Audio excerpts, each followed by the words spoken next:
What happens in your body when you take creatine on a continuous basis?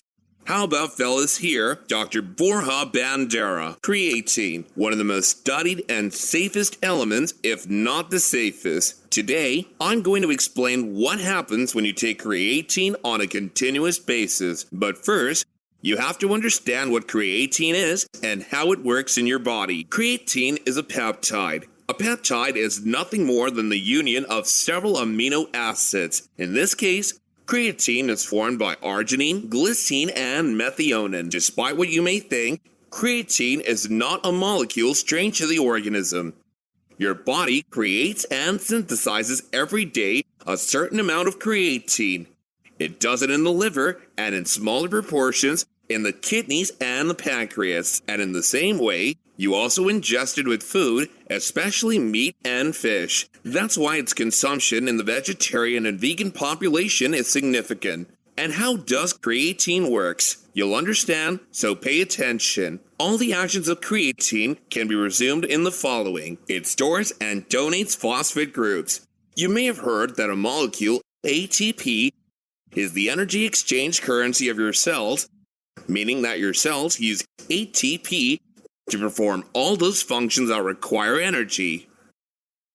ATP. So what exactly happens when ATP is used? It's transformed into ADP, and when ADP is consumed, it's transformed into AMP. Here are 3 phosphors, here are 2 phosphors, and here is a single phosphor. And what recovers these phosphors that have been lost and thus regenerates ATP so the cell has energy? Creatine. Creatine has the ability to very quickly provide phosphorus and phosphate, and that's why it's stored in the form of phosphocreatine, and so regenerate ATP in a way, and so that we understand it, creatine somehow recharges the batteries of your cells so that they can have energy to continue accomplishing their functions. Creatine is therefore of tremendous utility in tissues with a high energy demand. What are the 2 that come to mind? Well, the central nervous system, the brain, and also muscle tissue, especially in situations of physical exercise. And now that you understand what it's for, or how creatine works, let's see up to 13 changes that happen in your body when you start taking it continuously. First of all, a natural consequence of continuous creatine consumption is that intramuscular creatine deposits will increase. Creatine is stored in many tissues, but above all, it's stored in the muscle. There, it'll be available when your muscle tissue requires extra energy, especially in very explosive efforts, very fast, such as a sprint, weightlifting, or a high jump. What you have to understand is that precisely I'm talking about daily consumption or continuous consumption in this video because creatine works by accumulation.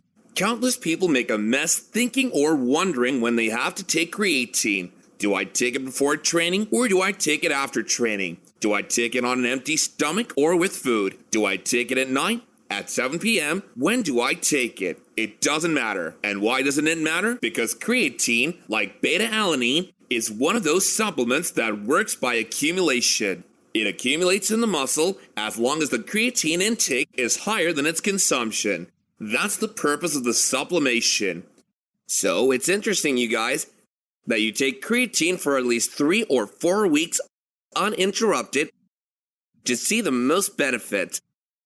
A very common mistake is to take creatine 3 or 4 days a week and not take it for the rest of the week, or taking it only on training days and not taking it on rest days. Yes, you will see benefits that way too, but you won't be taking the supplement's 100% advantage. Second point, increase in muscular strength and power. In fact, at the athletic and sports level, this is probably the most outstanding benefit of creatine. And this is why creatine is most beneficial in terms of athletic performance in those sports of strength or that include an important component of strength, which is weightlifting, hypertrophy training in gym, speed athletics, very fast events, sprints, 100 meters, 200 meters, 400 meters, team sports with interval efforts. One of the most notable changes you'll see when you start taking creatine is that you will increase your marks. It's not miraculous or spectacular, but you'll be able to lift more weight than before, and you'll also be able to do more repetitions. Third point, increase your weight. This is something that worries many people when they start taking creatine, in which one of the biggest concerns is the scale. I've explained it, but I'll do so again. Weight gain with creatine, especially in the first days and weeks, is not due to an increase in body fat. It's due to an increase in total body water. Why is that? Because creatine is an osmotic substance, which is when it enters the cell, it takes water with it. What does this do? In that cell, blood swells, increases intracellular volume, which is interesting even to increase muscle hypertrophy.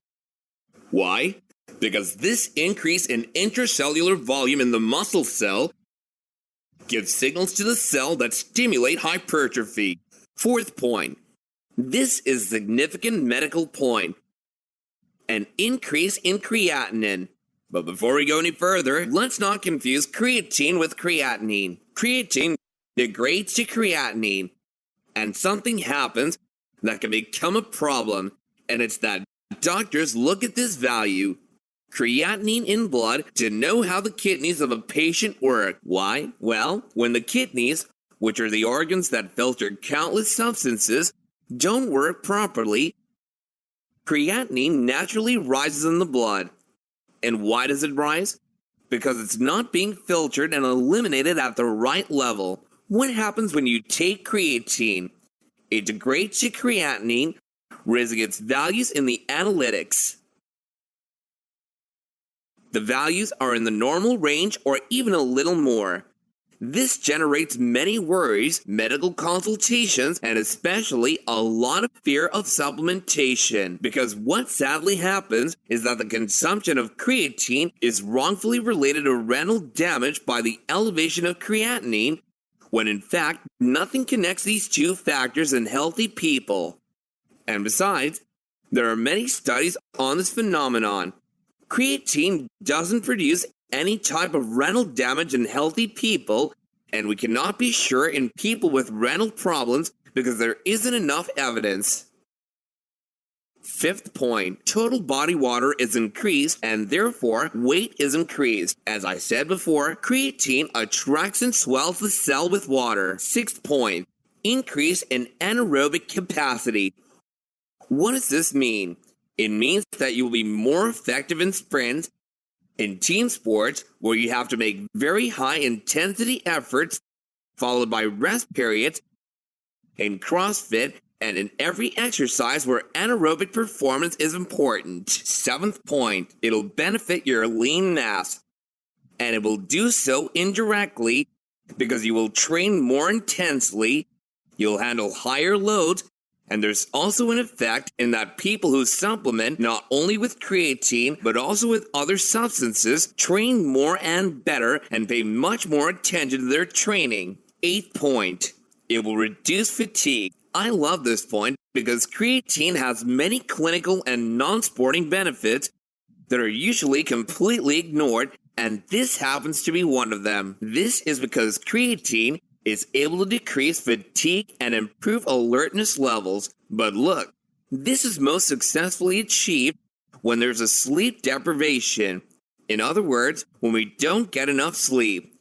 Look at the importance of this in professionals such as aviation pilots who have to go a long time without sleep, or in health personnel with 24-hour shifts where I include myself, firefighters, police, security forces, military. In short, this is used in situations where you have to perform physically and cognitively at 100% despite being in a situation of sleep deprivation or suboptimal conditions of rest. Ninth point, it improves the bones and the bone mineral density. We always pay attention to the muscle, but rarely pay any attention to the bones, which is just as important as the muscle. Having a stronger bone, having a high bone mineral density will mean less risk of falls, more functional capacity, and less risk of fractures, something very important, especially at advanced ages. The 10th point is a negative effect. I don't mean that it's bad, I mean that it doesn't happen at all. And what exactly is it that doesn't happen that many people should worry about? Well, it's the increase in testosterone and dihydrotestosterone, which isn't increased at least directly by the consumption of creatine. And yes, there are some studies that claim that it does, but if we analyze the totality of the studies, the evidence affirms that creatine does not directly raise testosterone or dihydrotestosterone. But why does it sometimes elevate? Well, they raise indirectly due to the effect of the more intense training that people who use creatine perform. Point number 11 is also surprising. Creatine has been shown to decrease depressive symptoms, especially when used in combination with selective serotonin reuptake inhibitors, or SSRIs. Why? Because there's a synergistic effect in which both elements establish synergy. And something also very interesting is that women are more benefited in this area than men. For some reason that we don't know, women improve more in depressive symptoms than men with the consumption of creatine. Point number 12 is essential for any athlete, and it's that creatine maximizes glycogen resynthesis. Glycogen is an energy reserve that we have stored in the liver and muscle, and that we use especially in high-intensity efforts. Having good glycogen reserves is very important for any athlete, especially in sports with high-intensity peaks, as there are in most of them. When we consume the glycogen stores after a training, a race, or a competition, the primary objective of any athlete is to resynthesize these glycogen stores. Carbohydrate intake is crucial, but there are some substances such as caffeine or creatine monohydrate that accelerate and maximize this process of glycogen resynthesis, which makes it potentially useful in any sport, not just in strength sports, but also in runners, swimmers, and endurance athletes. And finally, something new that is not usually talked about relating to creatine is that it decreases DNA damage induced by free radicals, reactive oxygen species.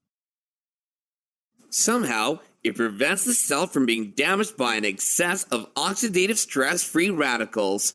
Free radicals that are produced by the mere fact of the cell being alive, also in physical exercise, and responding to contact with multiple pollutants, such as the occasional diet and a bad lifestyle.